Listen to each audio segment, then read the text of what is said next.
Buenos días, compañeros, ¿qué tal? Vamos a empezar nuestra segunda videoconferencia. Hoy vamos a estar hablando acerca de las lesiones cerebrales y también de algunas enfermedades neuropsicológicas, ¿sí?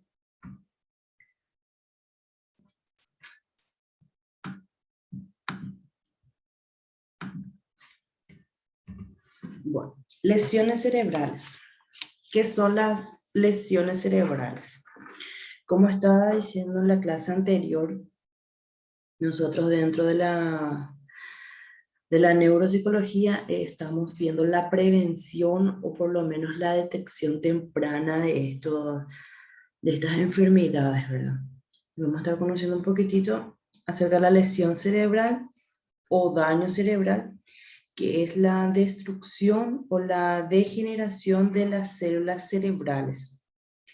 Las lesiones cerebrales pueden darse a causa de diversos factores, ya sean por factores internos o por factores externos, y suelen dar una cierta deficiencia a la persona o muchas veces ciertas discapacidades que puede variar según la intensidad de esta lesión.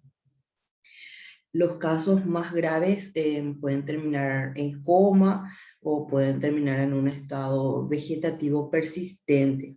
Inclusive un incidente leve puede tener una consecuencia de larga duración o puede causar síntomas que se manifieste hasta después de años de haberse dado esa lesión. Tumores cerebrales. Consisten en una masa de células que crecen independientemente del resto del organismo, es decir, un cáncer. Existen dos tipos de tumores: los benignos, que no son los cancerosos, y están los malignos, que son justamente las células cancerígenas, y estas crecen muy rápido. Están los primarios, que sabemos bien que empiezan, ¿verdad?, dentro del cerebro, y otros que son metastásicos, que empiezan en alguna otra parte del cuerpo, pero que después llegan al cerebro también. Los tumores del cerebro pueden mostrar varios síntomas.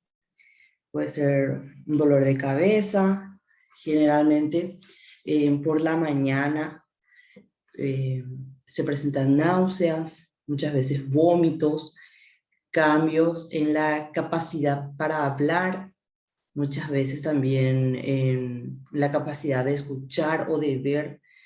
La persona suele presentar problemas de equilibrio o problemas al caminar también, ¿verdad?, que se puede visualizar. Problemas con el pensamiento, con la memoria, muchas veces con la atención. Siente cierto tipo de debilidad o siente muchas ganas de dormir, siente un cansancio extremo, por así decirlo, ¿verdad? Puede sufrir cambios en el estado de ánimo, puede llegar a tener convulsiones también la persona.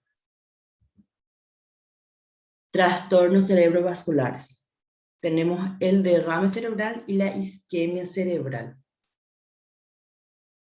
El derrame cerebral se produce cuando se rompe un vaso sanguíneo del cerebro y la sangre se filtra al tejido nervioso de alrededor y lo daña. Las células del cerebro que no reciben un suministro constante de oxígeno, sabemos bien que pueden morir, y eso es lo que causa un daño permanente en el cerebro. Después tenemos la isquemia cerebral, que es una alteración del aporte sanguíneo a una zona del encéfalo.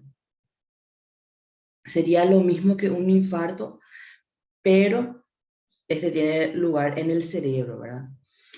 Existen tres causas principales, que son la trombosis, que es cuando se forma un tapón, que puede ser un coágulo de sangre, puede ser grasa, puede ser aceite, una burbuja de aire, o células tumorales, como estábamos diciendo, ¿verdad?, que impiden que la sangre fluya.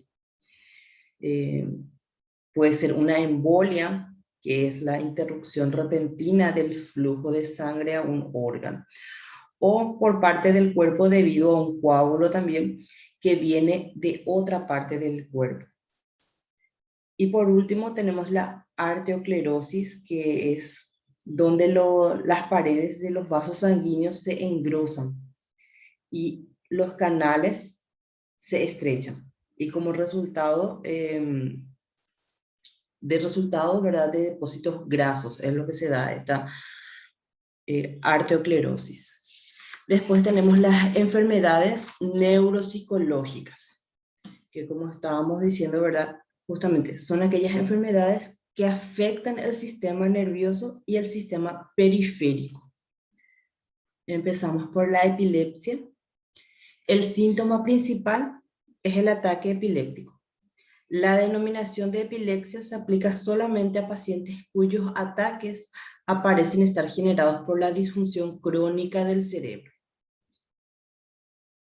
Se puede dar las crisis parciales y las crisis generalizadas. La epilepsia es un trastorno cerebral en el cual la persona tiene convulsiones repetidas durante un tiempo. Las crisis convulsivas son episodios, ¿verdad?, de actividad que la persona no puede controlar. Y es por una, como dije, una actividad descontrolada y anormal justamente de las neuronas, que pueden llegar a causar cambios en la atención o en el comportamiento. ¿Cuándo se dan las crisis parciales? Cuando el ataque no afecta al cerebro en su totalidad. Y las crisis generalizadas, cuando abarcan todo el cerebro. Empiezan como una descarga localizada, por así decirlo, ¿verdad?, que gradualmente se va extendiendo a todo el cerebro.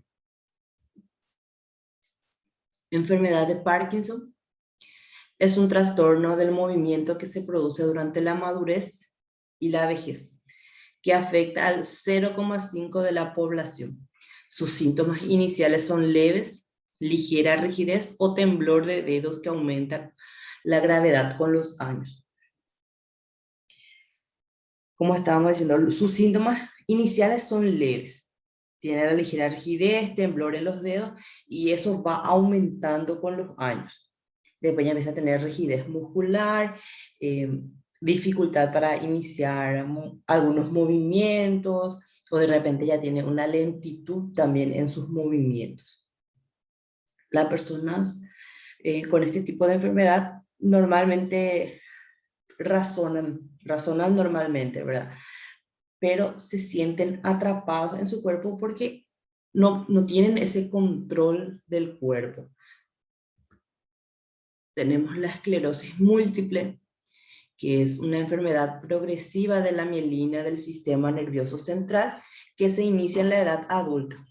Se producen áreas microscópicas de degeneración en las capas de la mielina, deterioran tanto la mielina como los axones asociados y aparecen muchas zonas de tejido cicatrizado endurecido. Los síntomas habituales de los pacientes con este tipo de enfermedad son, por ejemplo, la incontinencia urinaria, suelen presentar alteraciones visuales, debilidad muscular, temblores también, y por sobre todo la pérdida de la coordinación motora. Enfermedad de Alzheimer es la causa más habitual de demencia. A veces aparece en personas y jóvenes como de 40 años de edad, para la probabilidad de que se manifieste aumenta a medida que pasan los años. Es progresivo. La primera fase se caracteriza mucho, ¿verdad?, porque los pacientes se sienten irritados, presentan ansiedad y empiezan a presentar deterioro en el habla.